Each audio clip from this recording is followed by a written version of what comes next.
Zixtal pressed his six-fingered hands against the cold metal surface of his workstation aboard.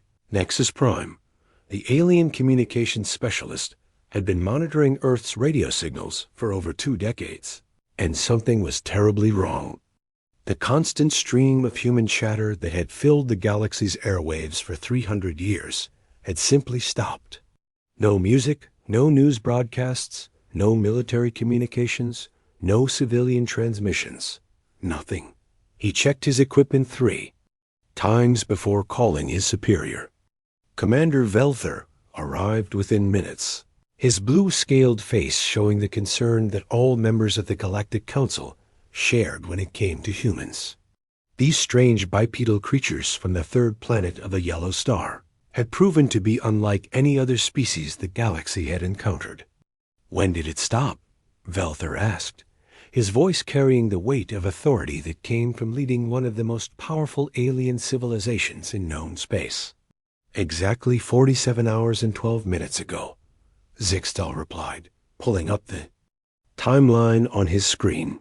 One moment we had normal human communications across all frequencies, and then nothing. Complete radio silence. Velther studied the data with growing unease. Humans were many things, but quiet was not one of them. They talked constantly, argued endlessly, and broadcast everything from their primitive entertainment to their most sensitive military information. Their inability to keep secrets had been both amusing and useful to the various alien powers that monitored them. Have any of our ships reported unusual activity in human space? Velther asked. That's the strange part, sir. No visual confirmation of any destruction. No debris fields, no signs of invasion or natural disaster. The human colonies appear to be functioning normally from long-range scans, but they're not talking to anyone. Deep beneath the mountains of what humans called North America, Captain Jake Morrison stood in a room that officially did not exist. The facility had been carved from solid rock over 50 years ago, hidden beneath layers of stone and steel that could withstand almost anything the galaxy might throw at Earth. Around him, dozens of technicians worked at stations monitoring every alien communication channel in known space. Sir, we're getting reports from all sectors, Lieutenant Amy Torres said from her position at the main communications hub. The aliens are starting to panic.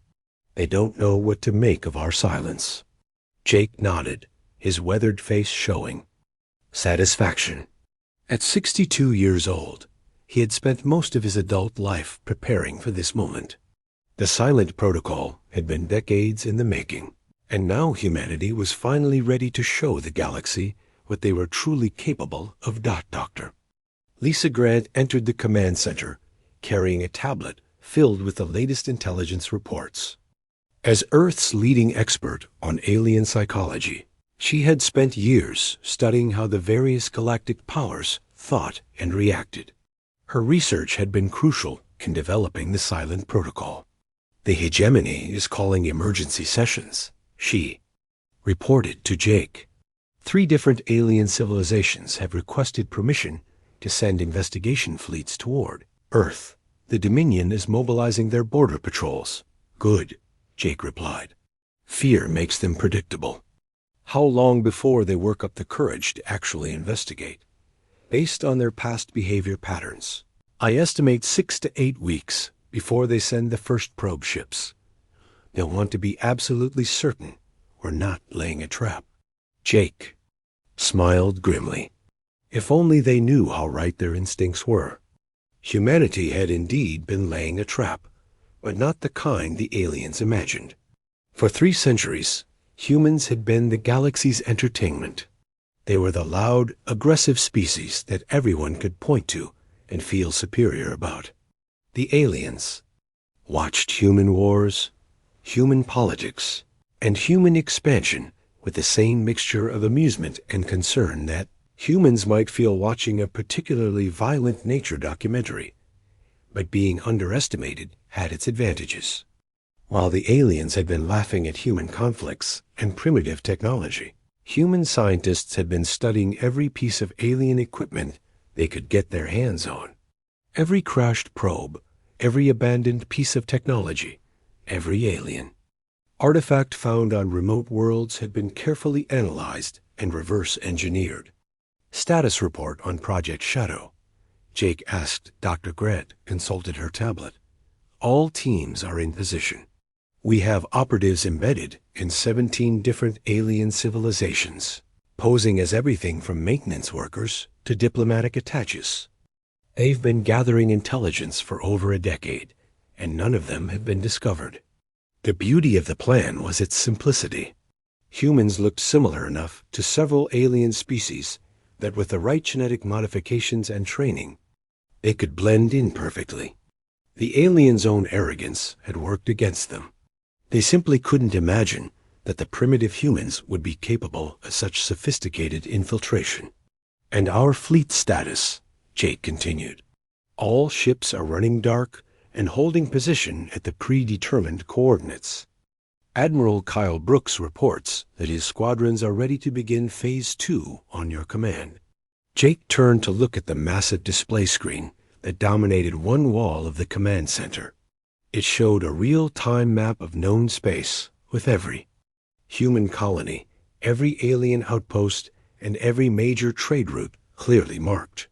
For the first time in human history, they had complete intelligence on their galactic neighbors. The irony was not lost on him. The aliens had spent centuries studying humans like laboratory animals, never bothering to hide their observation posts or encrypt their communications properly. They had assumed that humans were too primitive to intercept and decode alien transmissions. That assumption was about to cost them dearly. How are our people holding up? Jake asked Dr. Grant. Morale is high. Everyone understands what's at stake. We've been pushed around, ignored, and treated like children for too long. The entire human population is ready to show the galaxy what we're really made of. That was perhaps the most remarkable thing about the Silent Protocol. For the first time in human history, every nation, every government, every military force on Earth and its colonies was working together toward a single goal. The alien threat had accomplished what centuries of human diplomacy had failed to achieve. True unity. Jake thought about his daughter, who was serving aboard one of the stealth ships currently positioned near the edge of hegemony space. Like thousands of other young humans, she had volunteered for missions that previous generations would have considered suicide. But this generation was different. They had grown up knowing they were being watched, judged, and dismissed by alien civilizations that considered themselves superior. Sir, we're receiving the hourly status reports from all sectors, Torres announced. All teams report ready. No signs that the aliens suspect anything beyond our communications blackout. Excellent. Maintain radio silence for another 72 hours. Then we begin Phase 2. As Jake watched the displays showing alien fleet movements and communication intercepts, he felt a mixture of anticipation and sadness. Humanity had tried the peaceful approach for over a century. They had attempted to join the galactic community as equals, only to be told repeatedly that they were too violent, too primitive, too unpredictable to be trusted with real responsibility. Aliens had made their choice when they decided that humans were nothing more than amusing barbarians to be contained and controlled. Now they would learn what humans were truly capable of when they stopped talking and started acting. The galaxy had trembled at human noise for 3 centuries. Soon it would learn to fear human silence. 3 months had passed since Earth went silent, and the galaxy was beginning to understand that something far worse than destruction had befallen humanity. Ships were disappearing along the outer rim territories with increasing frequency. The first incident had been dismissed as pirates or equipment failure, but now 17 vessels had vanished without sending so much as a distress signal. Commander Kethron of the Hegemony Security Forces studied the reports with growing alarm. Each missing ship followed the same pattern. Normal operations one moment, complete silence the next. When rescue teams arrived at their last known positions, They found empty vessels drifting in space with all systems functioning perfectly. The crews had simply vanished. "Show me the security footage from the merchant vessel Clythan again." Kethrin ordered his aide. The holographic display activated, showing the cargo bay of the missing freighter. For several minutes, nothing unusual appeared on screen. Then, almost too quickly to follow, shadows moved across the edges of the image. Dark figures in advanced armor seemed to flow through the ship like smoke, but the recording quality was too poor to make out details. "Enhance Sector 7. Timestamp 43 minutes, Kethron commanded. The image zoomed in and sharpened, revealing just enough detail to send ice through the commander's veins. The figure wore armor unlike anything in the galactic database, but the general body shape was unmistakably human. Somehow, impossibly, humans were operating deep in alien territory without being detected. Aboard the stealth ship Ghost Runner, Admiral Kyle Brooks reviewed the mission reports from his Phantom teams with satisfaction. The specially trained human soldiers had exceeded every expectation, moving through alien space like invisible death. Their advanced armor, developed from reverse-engineered alien technology and improved with human innovation, made them nearly undetectable to standard sensors. Sergeant Amy Torres, report on Operation Whisper. Kyle commanded. Amy stepped forward, her dark hair pulled back in the regulation style that all Phantom operatives wore. At 28, she was one of the youngest demolitions experts ever to reach sergeant rank, but her record spoke for itself. 17 successful infiltration missions without a single casualty. "Sir, we successfully infiltrated the Dominion Research Station at Kepler 7. Lieutenant Ben Carter's team disabled their security systems while my squad planted the surveillance devices. We now have complete access to their weapons development program." Kyle nodded approvingly. Ben Carter was one of their best infiltration specialists, capable of moving through alien facilities as if he belonged there. His ability to mimic alien behavior patterns had allowed human operatives to gather intelligence that traditional methods never could have obtained. "Any complications?" Kyle asked. "None, sir. The aliens still don't suspect human involvement. They're blaming the incidents on equipment failures and internal sabotage. Their own paranoia is working in our favor." That was the brilliant part of the strategy. By making their actions appear random and unexplained, the Phantom teams were causing the alien powers to turn on each other. Trade disputes were escalating into border conflicts, as each civilization suspected the others of conducting secret operations. Dr. Marcus Webb sat in his laboratory aboard the research vessel Hidden Truth, surrounded by alien technology that would have been impossible to acquire through legal channels. For over a decade, he had been posing as a hegemony scientist, his genetically modified appearance allowing him to blend in perfectly with the blue-scaled aliens. The improvements he and his team had made to human technology were staggering. Human ships could now travel faster than anything in the alien fleets, while their weapons systems delivered firepower that surpassed the most advanced alien designs.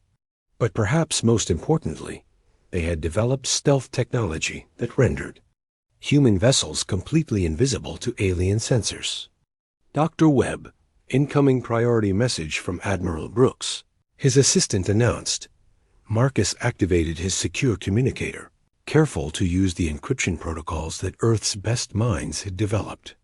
The aliens had never managed to crack human encryption, mainly because they had assumed humans were too primitive to develop anything sophisticated.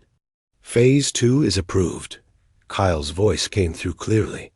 "Begin deployment of the Hunter packages." Marcus smiled as he began preparing the final components of humanity's secret weapon.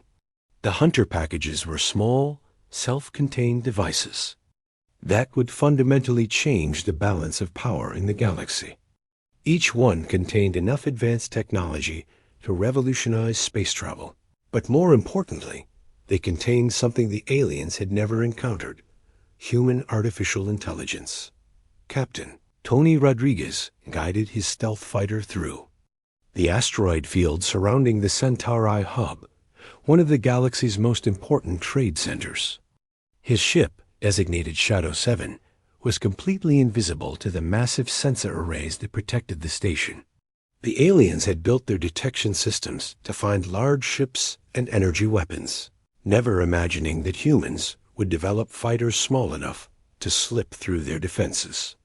Shadow 7 to command, beginning final approach. Tony whispered into his comm unit. Copy, Shadow 7. Package delivery authorized, came the reply from Commander Rachel Stone, who was coordinating the ground assault from her position aboard. The command ship.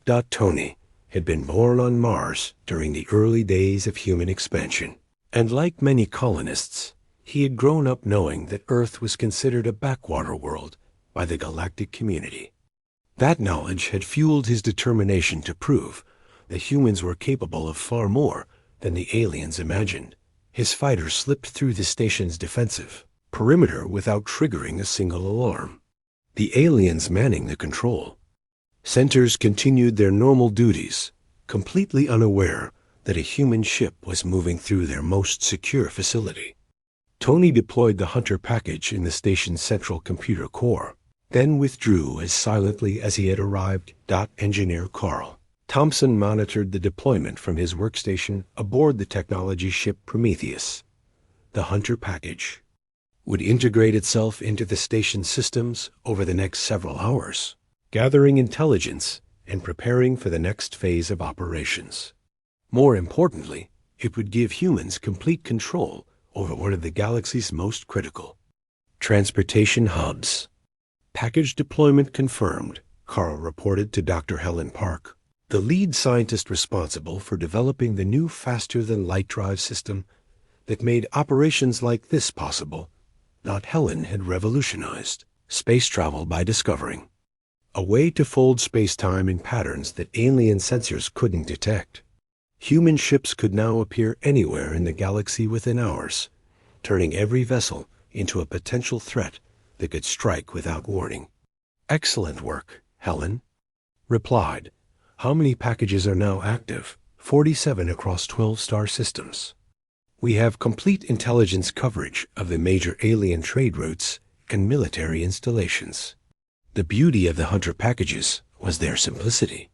They looked like ordinary computer upgrades, the kind of maintenance equipment that spacefaring civilizations installed regularly. The aliens unknowingly invited human technology into their most sensitive facilities, never suspecting that their computer systems were being quietly taken over. Major Scott Williams adjusted his powered armor as his team prepared for their next mission. The advanced suit made him nearly invulnerable to standard alien weapons, while providing strength and speed that surpassed anything the galaxy had seen. His squad, including Corporal Donna Clark and Private First Class Ryan Lay, represented the new generation of human soldiers, faster, stronger, and deadlier than their predecessors. Target is the Dominion communication array on Beta Station, Scott announced to his team. We go in fast, disable their long-range transmitters, and extract before they know what hit them. Donna checked her weapon systems one final time. The human-designed energy weapons were compact but devastatingly effective, capable of cutting through alien armor like paper. More importantly, they left no trace signatures that could be identified as human technology. Sir, what's our extraction timeline? Ryan asked. 12 minutes from insertion to pickup. The aliens won't have time to mount an effective response. Scott's confidence was well-founded. Human soldiers had been studying alien military tactics for decades, identifying weaknesses and developing countermeasures. The aliens fought by the book, following established protocols that made their responses predictable. Humans, on the other hand, had learned to fight dirty. Dr. Kevin Shaw finished calibrating the new non-lethal weapons that his xenobiology team had developed. By studying alien physiology in detail, They had created devices that could incapacitate any known species without causing permanent harm. The weapons used sound frequencies, light patterns, and chemical compounds that exploited specific weaknesses in alien nervous systems. Field test results are promising, Kevin reported to Colonel Michelle Roberts, who was coordinating the psychological warfare campaign known as Operation Whisper. Michelle had spent years studying how different alien species responded to fear and uncertainty. The disappearing ships and unexplained incidents were carefully designed to create maximum psychological impact while revealing nothing about human capabilities. The aliens are starting to avoid sectors where incidents have occurred, Michelle noted. Their shipping routes are becoming increasingly predictable as they stick to what they consider safe areas, which makes them easier targets. For our next phase, Kevin agreed, the galaxy's greatest weakness was its size. The alien civilizations had become dependent on predictable trade, routes, and communication networks that spanned thousands of light years. By creating fear and uncertainty in key areas, humans were forcing the aliens to concentrate their activities in smaller, more vulnerable regions. As reports continued to flow in from across human-controlled space, one thing became clear. The galaxy's most dangerous predator had finally revealed itself. And it had been hiding among them all along. The galaxy shattered at exactly 347 Standard Time when humanity revealed their hand. Across 17 star systems, coordinated strikes disabled alien infrastructure with surgical precision that left military analysts speechless. It was not random destruction, but calculated warfare designed to cripple the galaxy's ability to fight while sparing civilian populations. General Patricia Hayes stood aboard the hidden command ship Earth's Fury, watching tactical displays that showed the scope of human operations. At 55, she had spent her entire career preparing for this moment, studying every alien military doctrine and identifying critical weaknesses that could be exploited. Her strategic brilliance was finally being put to the ultimate test. Strike. Team Alpha reports successful capture of the Hegemony Fuel Depot at Rigel, reported her aide, Lieutenant Colonel Frank Miller. No casualties on either side. All alien personnel secured and unharmed. Patricia nodded with satisfaction. The operation had been designed to demonstrate human capabilities without unnecessary bloodshed. Each target had been carefully selected to maximize strategic impact while minimizing loss of life. The message was clear. Humans could strike anywhere, anytime, but they were not monsters. Captain Tony Rodriguez brought his stealth fighter squadron through the defensive perimeter around Centauri Hub with the same ease he might navigate Earth's atmosphere. The alien defenders never saw them coming. Their sensors, designed to detect large capital ships, were useless against the small, fast-moving craft that humans had developed. Eagle One to all wings, begin attack run, Tony commanded as his fighters swept toward their targets. The station's weapon systems came online too late to matter. By the time the aliens realized they were under attack, human forces had already disabled their primary defenses and secured the main docking bays. Commander Rachel Stone's ground assault teams were boarding the station before the defenders could organize a proper response. Rachel led from the front, her powered armor allowing her to move through the station's corridors with speed and confidence. The alien security forces found themselves facing enemies who were faster, stronger, and better equipped than anything in their experience. More importantly, the humans fought with a level of coordination that spoke of years of training and preparation. Secure the command center, Rachel ordered her team as they advanced through the station's main corridors. Remember, minimal force. We want prisoners, not casualties. The alien defenders surrendered within minutes. They had expected to face ship-to-ship combat, not boarding actions by powered infantry. Their weapons were designed for space battles. not close quarters, fighting against armored opponents who moved like ghosts through their own facility. Engineer Carl Thompson watched from his position aboard the technical support vessel as human forces took control of critical systems throughout. It captured station. The aliens had built impressive facilities, but their security protocols were laughably simple compared to human encryption methods. "We have complete access to their navigation database," Carl reported to Dr. Helen Park. "Every trade route, every military installation, every hidden base in this sector is now mapped and cataloged." Helen smiled as she reviewed the intelligence windfall. The aliens had been so confident in their technological superiority that they had never bothered to properly secure their data networks. Within hours, humans would know more about alien operations than the aliens knew about each other. "How long before we can integrate their faster-than-light communication systems with our own network?" Helen asked. "Give me 12 hours, and I'll have their entire communications grid feeding information directly to Earth Command," Carl replied. The breakthrough was more significant than even Helen had imagined. By capturing intact alien technology, humans could now monitor every military communication and civilian transmission across the galaxy. The aliens had unknowingly handed over their most valuable strategic asset. Major Scott Williams led his powered armor squad through the residential sections of the station with careful precision. The civilians they encountered, alien families who worked on the station, were gathered in safe areas and treated with respect. Children of various species watched with wide eyes as the armored humans passed by, more curious than afraid. "Corporal Donna Clark, establish a security perimeter around the civilian shelters," Scott ordered. "Make sure they understand they're in no danger." Dinah activated her suit's translation systems and addressed the gathered aliens in their own languages. The universal translator was another piece of reverse-engineered technology the humans had improved beyond alien capabilities. She explained that the humans had no intention of harming non-combatants, and that normal station operations would resume once the military situation was resolved.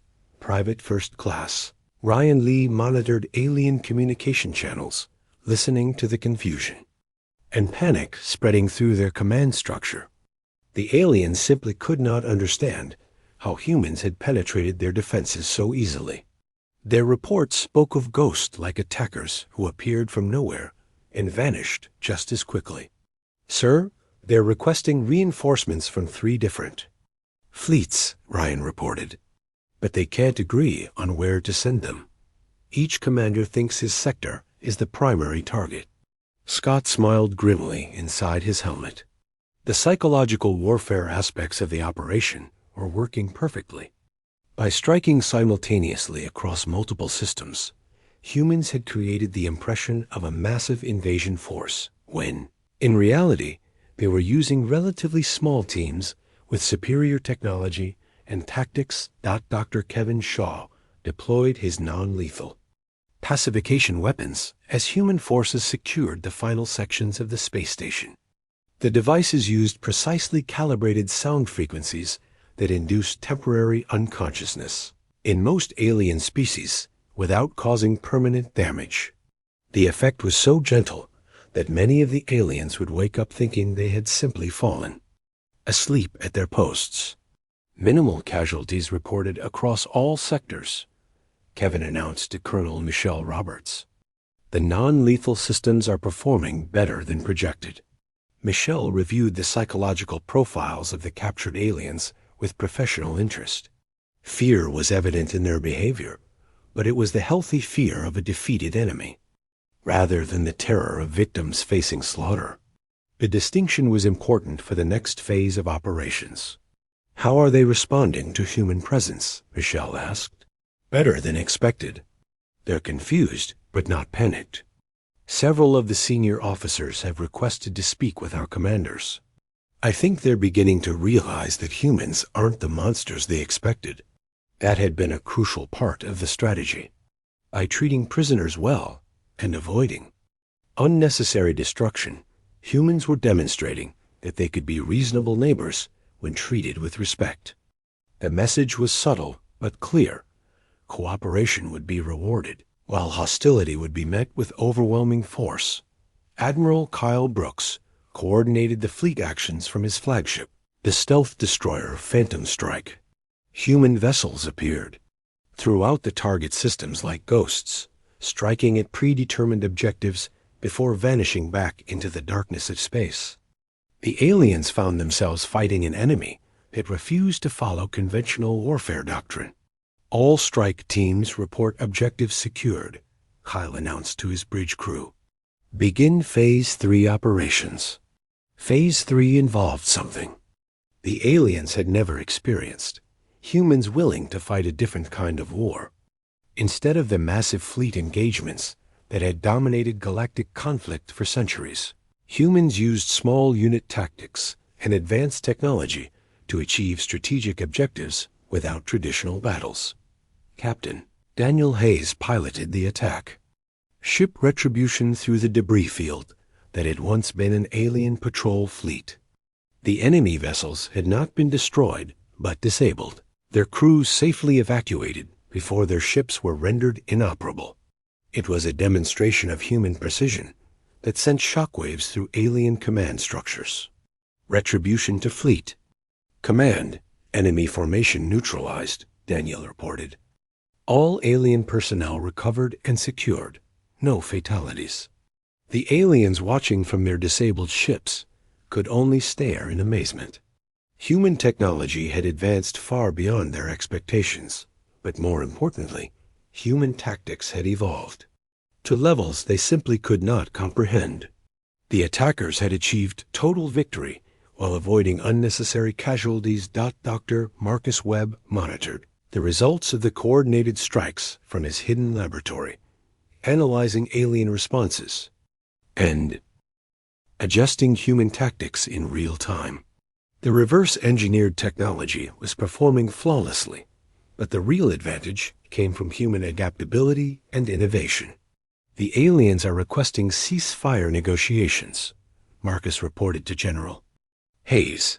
3 different civilizations want to open diplomatic channels. Patricia studied the tactical displays showing human forces in control of key facilities across multiple star systems. The operation had succeeded beyond even her most optimistic projections.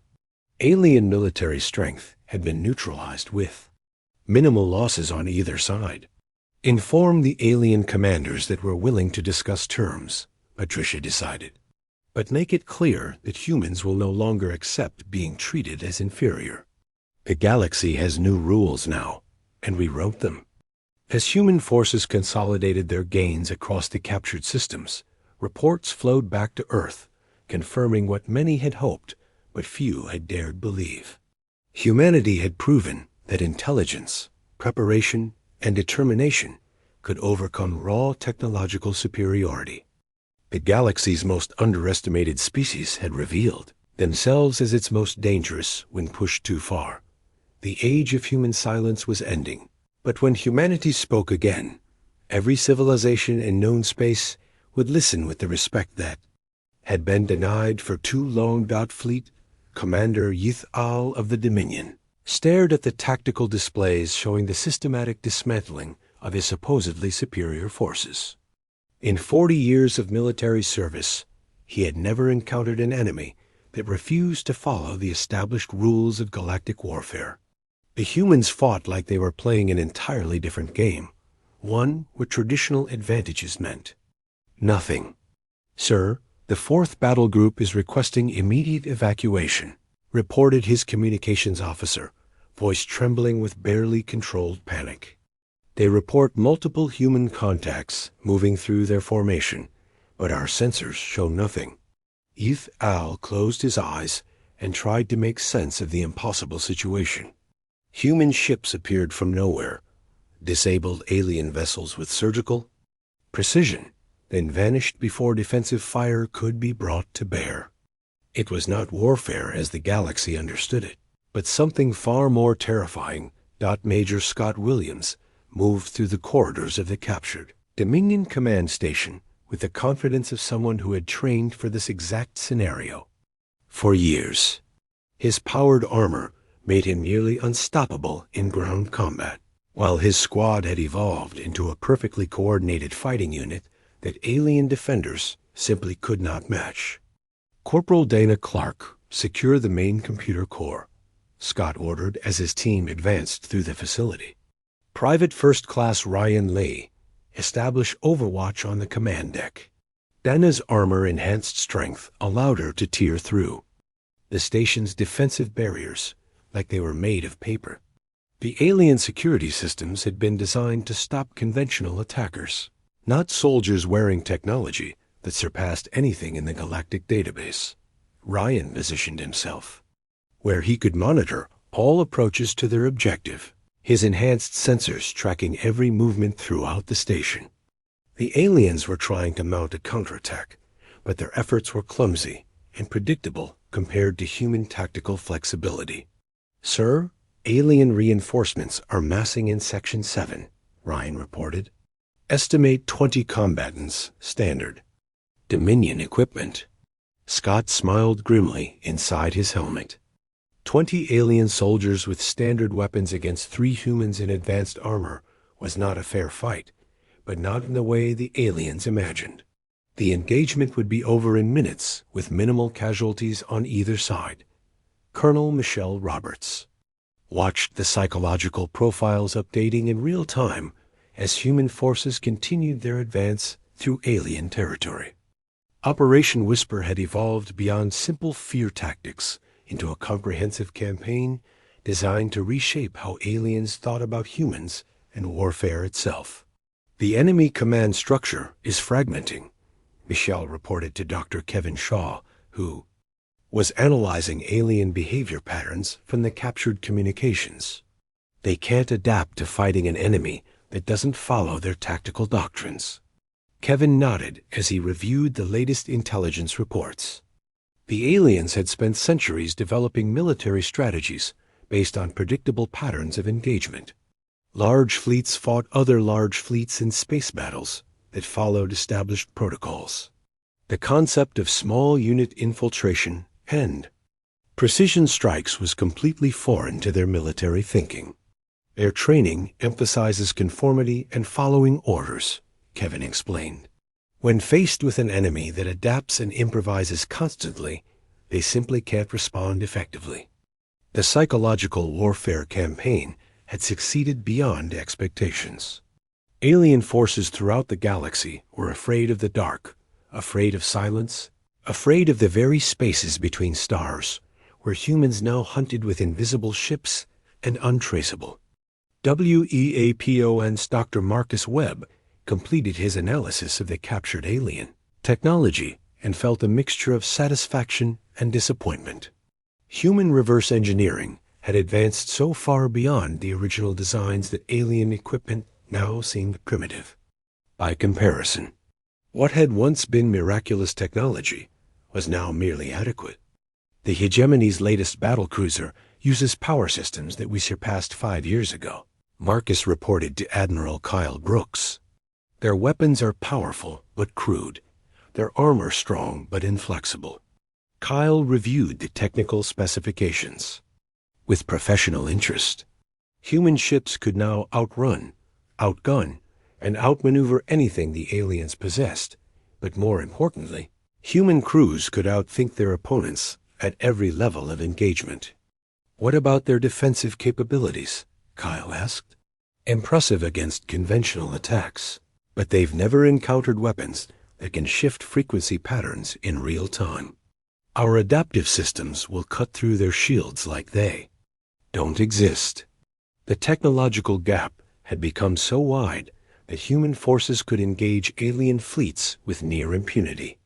The aliens had stagnated while humans had evolved, turning every disadvantage into an opportunity for innovation. Captain Daniel Hayes guided the stealth destroyer Retribution through the heart of an alien patrol formation, his ship completely invisible to their sensors. The enemy vessels continued their routine patrol patterns, unaware that death was moving among them like a ghost. "All weapons systems ready," reported his tactical officer, Lieutenant Sarah Mitchell. "We have targeting solutions on all enemy vessels." Daniel studied the alien formation with tactical appreciation. The ships were well positioned for defense against conventional attack, but they had never faced an enemy that could appear inside their defensive perimeter without warning. "Disable their engines and communication systems," Daniel ordered. "Minimal damage to life support. We want them helpless, not dead." The Retribution's weapons fired in perfect sequence, each shot calibrated to disable rather than destroy. Within seconds, the entire alien patrol was drifting helplessly in space, their crews alive but unable to fight or call for help. Engineer Carl Thompson monitored the results from his position aboard the technical support vessel. The precision of human weapons systems had reached levels that even impressed their own designers.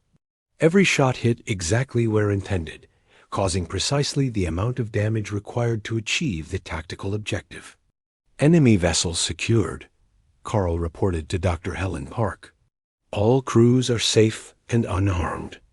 We can begin salvage operations whenever you're ready." Helen smiled as she reviewed the intelligence value of the captured ships. Each alien vessel contained technology and information that would further advance human capabilities. The aliens were unknowingly providing the tools for their own defeat. Commander Rachel Stone led her ground assault teams through the captured research facility with systematic efficiency. The alien scientists they encountered were treated with respect and care, their research protected rather than destroyed. Human forces were demonstrating that they valued knowledge and innovation over conquest. "Dr. Helen Park, we've secured the xenobiology laboratories," Rachel reported. "The alien research teams want to discuss their projects with our scientists." That was an unexpected development. The alien researchers were more curious than afraid, recognizing that human technology had advanced beyond their own capabilities.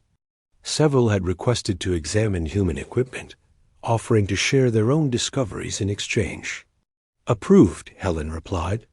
"Establish communication protocols and begin preliminary exchanges. We might learn something useful." The collaboration represented a fundamental shift in human-alien relations. For the first time, aliens were treating humans as equals or even superiors in technological development. The respect that had been denied for centuries was finally being offered freely. Barbara Lewis completed her analysis of the captured alien defensive systems and shook her head in amazement. The aliens had built impressive fortifications, but they were designed to stop the kind of frontal assaults that had dominated galactic warfare for millennia. "Their shields can stop anything we used to have," Barbara reported to Captain Frank Miller, "but they're completely vulnerable to our new plasma cascade weapons." Frank reviewed the technical specifications with growing confidence. Human weapons. Technology had evolved so far beyond alien capabilities that even their strongest defenses were essentially useless. The galaxy's most powerful civilizations were abu to discover that their military superiority was an illusion. "How long before we can begin the next phase?" Frank asked. "All systems are ready. We can begin planetary operations whenever command gives the word." The next phase would demonstrate human capabilities on a scale that would reshape galactic politics forever. The aliens had assumed that space superiority would be enough to contain human expansion. They were about to learn that humans had mastered every aspect of warfare, from individual combat to fleet operations to planetary assault. President Susan Davis received the latest reports from the front lines with mixed emotions. The military operation was succeeding beyond all projections, but she knew that victory in battle was only the beginning. The real challenge would be building a sustainable peace that recognized human rights while avoiding unnecessary destruction. "The alien leadership is requesting formal negotiations," reported Ambassador John Martinez. "Several civilizations want to discuss new treaty arrangements." Susan nodded thoughtfully. The time for war was ending, but the work of building a better galaxy was just beginning. Humanity had proven that they could not be dismissed or ignored. Now they had to prove that they could be trusted with the power they had claimed as human forces consolidated their control over key systems throughout alien space. The galaxy began to understand that the balance of power had shifted permanently. The species that had been considered primitive and chaotic had revealed themselves as the most dangerous force in known space. When they stopped talking and started acting, the Galactic Council's desperate gambit began when High Counselor Kethron authorized the unthinkable, a direct assault on Earth itself, using the most powerful weapons in the alien arsenal. If humanity could not be defeated through conventional warfare, then perhaps destroying their homeworld would end the threat they represented to galactic order. Admiral Frank Miller received the intelligence reports aboard the orbital defense platform Hidden Guardian with grim satisfaction. Human operatives embedded throughout alien space had provided complete details of the planned attack, including fleet compositions, attack routes, and weapon specifications. "They're bringing everything they have," Frank reported to Chief Engineer Barbara Lewis, who was coordinating Earth's defensive preparations. 47 capital ships, over 300 escorts, and enough firepower to crack a planet. Barbara smiled as she reviewed the defensive systems that had been secretly installed throughout Earth's solar system over the past decades. The aliens expected to find a helpless world protected by primitive technology. Instead, they would encounter the most sophisticated planetary defense network ever constructed. "Let them come," Barbara replied with confidence. "They're about to discover that Earth was never defenseless. We just wanted them to think it was." Captain Daniel Hayes guided the stealth destroyer Retribution through the outer system, his sensors tracking the massive alien fleet as it approached Earth. The enemy formation was impressive by any standard, but human intelligence had already identified every weakness in their tactical deployment. Retribution to all units. Enemy fleet detected at coordinates 77 Mark 4. Daniel reported to Admiral Kyle Brooks, who was commanding the defense from his flagship. Kyle studied the tactical displays, showing the alien approach with professional appreciation. The enemy had deployed their forces according to established doctrine, which made their movements completely predictable to human analysts who had studied alien military procedures for decades. "All stealth squadrons begin harassment operations," Kyle ordered. "Make them think they're facing a much larger force than we actually have available." The beauty of the defensive plan was its simplicity. Earth appeared to be defended by only a handful of ships, encouraging the aliens to commit their entire fleet to what they believed would be an easy victory. They had no idea that hundreds of human vessels were already positioned throughout the system, invisible to alien sensors and ready to strike. Dr. Helen Park monitored the approaching fleet from her position aboard the research vessel Prometheus, analyzing their technology one final time before the battle began. The alien ships were powerful but predictable, following design philosophies that human engineers had long since surpassed. "Their shield harmonics are exactly what we predicted," Helen reported to Dr. Marcus Webb. "Our adaptive weapons will cut through their defenses like they don't exist." Marcus nodded as he made final adjustments to the planetary defense grid. The network of hidden satellites and ground-based installations represented the culmination of human defensive technology designed specifically to counter every known type of alien weapon. "All systems show green across the board," Marcus announced. "We're ready to give them a demonstration they'll never forget." President Susan Davis watched the alien fleet's approach from the secure command center beneath what had once been the United Nations building in New York. The facility had been rebuilt and reinforced to serve as Earth's primary command post, protected by layers of armor and defensive systems that could withstand almost anything. "Madame President, the alien fleet commander is requesting our surrender," reported Communications Director Amy Torres. He's offering to spare civilian populations if we submit to Galactic Council authority. Susan smiled grimly as she considered. Her response: the aliens still believed they held the superior position, even as they flew directly into the most sophisticated trap ever devised. Their arrogance would be their downfall. Inform the alien commander that Earth declines as generous. Offer, Susan replied. Tell him that if he wants to demonstrate galactic authority, he's welcome to try. The first phase of the battle began when human stealth fighters launched surprise attacks against the alien fleet's escort vessels. Captain Tony Rodriguez led Shadow Squadron through the enemy formation like ghosts, his pilots striking at predetermined targets before vanishing back into the darkness of space. Shadow leader to all wings, primary targets eliminated, Tony reported as alien escort ships began exploding throughout their formation. Enemy fleet cohesion is breaking down. The aliens found themselves fighting an enemy that refused to engage. In traditional fleet combat, instead of massive ship-to-ship battles, humans used hit-and-run tactics that prevented the aliens from bringing their superior numbers to bear effectively. Major Scott Williams watched the space battle from his position, aboard the assault ship Hammer, waiting for the signal to begin ground operations.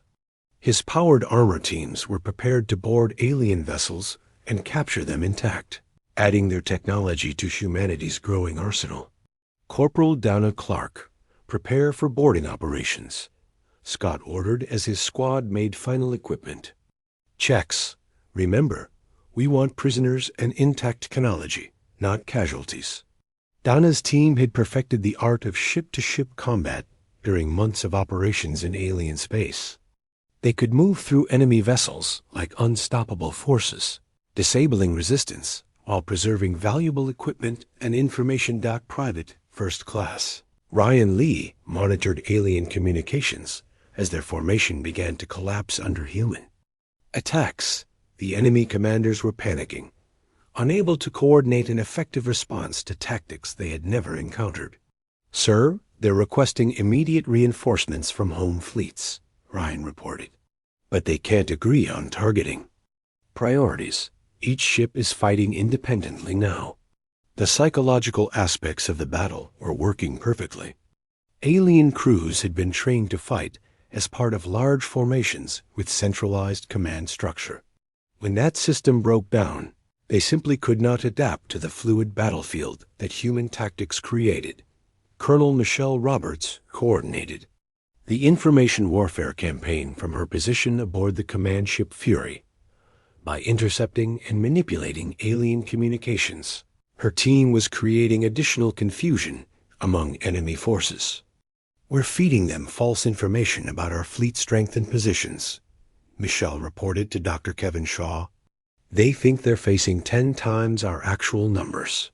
Kevin smiled as he monitored alien stress responses through captured communication channels. The non-lethal psychological weapons his team had developed were proving devastatingly effective against enemy morale. Their command structure is fragmenting, Kevin observed. Individual ships are beginning to retreat without orders. The alien fleet that had approached Earth with such confidence was now scattered across the solar system, its ships fleeing in every direction as human forces demonstrated technological and tactical superiority that rendered alien numerical advantages. Meaningless. Admiral Kyle Brooks watched the rout from his command ship, feeling a mixture of satisfaction and regret. The aliens had forced this confrontation through their refusal to treat humanity with respect, but the destruction of their fleet would have consequences that reached far beyond this single battle. Signal all units to begin capture operations, Kyle ordered. I want as many intact ships as possible. The galaxy needs to understand that we're not conquerors, we're liberators. The final phase of the battle demonstrated human precision and restraint that shocked alien observers throughout the galaxy. Instead of destroying the defeated fleet, human forces systematically disabled and captured enemy vessels, treating prisoners with care and respect that contradicted every alien assumption about human nature. Captain Jake Morrison emerged from the underground command center for the first time in months, looking up at the sky where alien ships hung helpless in Earth's gravitational field. The silent protocol had achieved everything its architects had hoped for and more. "Sir, alien fleet commanders are requesting formal surrender negotiations," reported Lieutenant Lisa Torres. "They want to discuss terms for ending hostilities."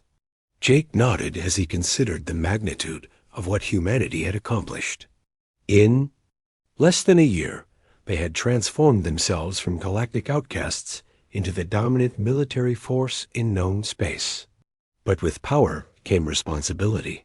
"Schedule the meetings," Jake decided, "but make it clear that any negotiations will be conducted as equals. The days of aliens dictating terms to humanity are over." President Susan Davis prepared to address the galaxy from the same podium where human leaders had once begged for recognition from alien civilizations that considered them inferior. This time, her words would carry the weight of demonstrated power and the promise of a better future for all species. "Citizens of the galaxy," Susan began, her voice carrying across space through communication networks that humans now controlled. "Humanity never wanted war, but we will no longer tolerate being treated as second-class beings in our own galaxy." Ambassador John Martinez stood beside her, preparing to present the new galactic order to alien representatives who had no choice but to listen. The terms were simple: end the exploitation of developing worlds, provide fair representation for all species, and recognize that the galaxy belonged to everyone, not just the civilizations that had claimed it first. "We offer partnership to those who treat us as equals," Susan continued. "But make no mistake, humanity will defend itself and its principles with whatever force proves necessary." The captured alien crews watched human broadcasts from their comfortable detention facilities, beginning to understand that they had fundamentally misjudged the species they had dismissed as primitive. These humans were not the chaotic barbarians that galactic propaganda had portrayed, but a civilization that had simply been waiting for the right moment to reveal their true capabilities. Captain Morrison stood on the observation deck of the orbital platform, watching as human ships patrolled the space lanes with quiet efficiency. Earth had fallen silent, but when humanity spoke again, every civilization in the galaxy listened with the respect that had been denied for too long. The final image that spread across galactic news networks showed young alien cadets in military academies studying human tactics and philosophy, learning about the species that had revolutionized warfare and diplomacy through the simple expedient of refusing to accept inferior status. The silent war had ended, but its lessons would echo through galactic history for generations to come. Humanity had earned their place, not through conquest or destruction, but by proving that underestimating human determination, ingenuity, and sheer stubborn refusal to give up was the galaxy's most dangerous mistake. The age of human silence was over, and the age of human leadership had begun.